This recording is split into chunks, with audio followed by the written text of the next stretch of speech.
సరే తప్పకుండా. బయటికి. మా తాన వారెంట్ కూడా ఉంది.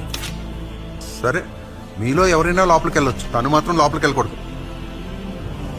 ఎందుకు పోకూడదు? మీ పర్మిషన్ ఏం అవసరం లేదు మాకు. నేను నీతో మాట్లాడాలనుకోవట్లేదు. తను ఏంటి పిల్ల అందరికీ తెలుసు. మా తాత ముత్తాతలు ఉన్న భవనం ఇది. ఇప్పటి వరకు తక్కువ జాతి వాళ్ళు లోపల అడుగు పెట్టలేదు.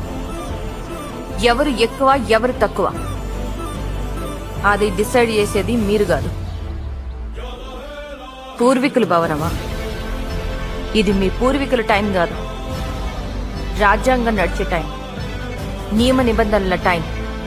ఇంకా చట్టం నాకు ఒక పోలీస్ అధికారిగా లోపలికి వెళ్ళడానికి పూర్తి హక్కు ఇచ్చింది. నేను వెళ్తాను కూడా. మీ పూర్వీకుల ఆత్మలకు ఎన్ని కష్టాలు వచ్చినా పర్లేదు.